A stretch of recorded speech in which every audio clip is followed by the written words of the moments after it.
Ambitious in design and magnificent in scale, Eveleigh workshops reflected the glory days of railway building in Australia.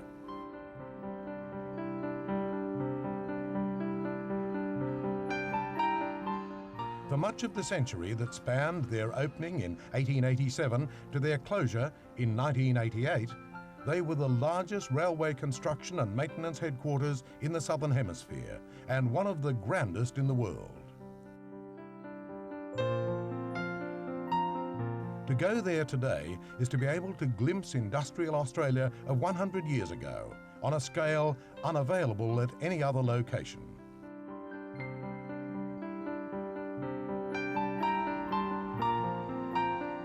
The site was the Chisholm Estate, a 64-acre, 26-hectare site just west of Eveleigh, later Redfern Station, and close to Sydney.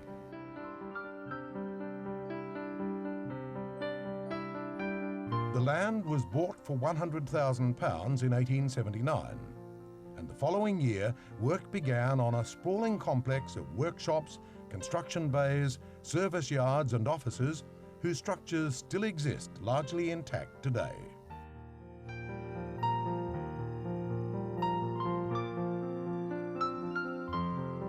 There were 15 workshops in the locomotive complex to house the blacksmiths, coppersmiths, tinsmiths and springsmiths, plumbers, gas fitters, boiler makers, pattern makers, wheelwrights, carpenters and other craftsmen whose work kept the trains running.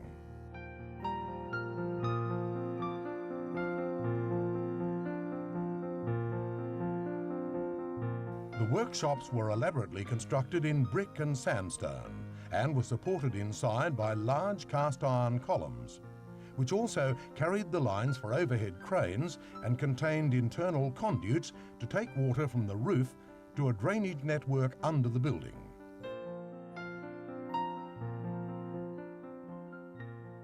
Railways were king, and the opening of Eveleigh's doors had enabled New South Wales to build more lines, taking the Iron Horse further into Sydney's suburbs and the state's hinterland.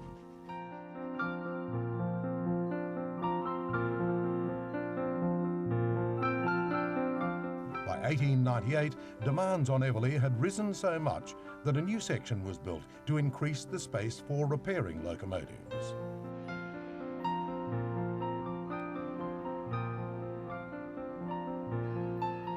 The new erecting shop, as it was called, consisted of two large bays adjacent to the main locomotive workshops.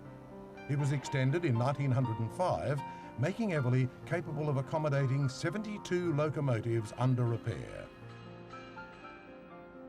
The erecting shop contained 6 lines of track and 4 overhead cranes able to lift or erect even the heaviest engine from one track to another over the tops of other engines to avoid cumbersome shunting. Like the overhead cranes in the main workshops, these were initially driven by belts powered from a series of wall-mounted steam engines. Most cranes were converted to electricity after 1902, but as late as 1955, 2 of the erecting shop's cranes were still worked by belts as originally designed.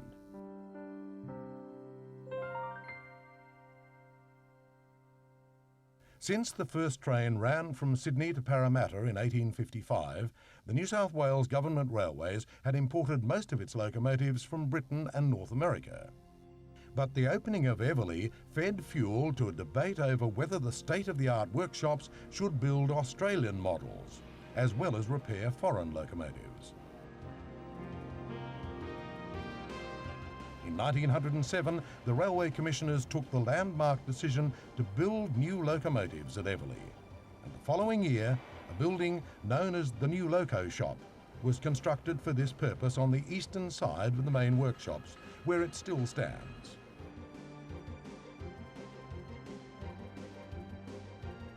Between 1908 and 1925, Eveleigh's workers built 153 locomotives, including the renowned C36 class engines. Loco construction stopped then, largely because space was short for repairs.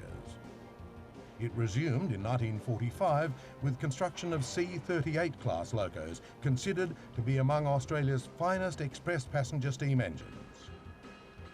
Eveleigh built its last loco, a D58 class, in April 1952, as steam power began to be superseded by diesel.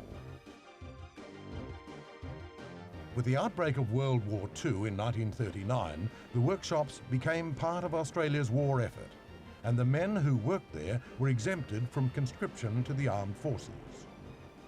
The Department of Defence took over 2 of the locomotive workshops to make 25-pound field gun shells, and 1 bay of the new loco shop for the assembly of tanks. Eveleigh's workers also produced the precision tools to make Bren guns. The end of this world came swiftly. In 1963, the last steam-hauled passenger train ran in New South Wales. The diesel locomotives which had taken over were built and maintained elsewhere, and Eveleigh's workshops, with their steam-era technology, were adapted for smaller jobs. Eveleigh's loco service depot closed in 1986, and the rest of the complex 2 years later. The enormous steam-driven Davy press installed in 1925 and capable of applying 1,500 tons of pressure to forge the heaviest parts of locomotives. This is among 120 heritage items listed in the 1984 Eveleigh Conservation Study.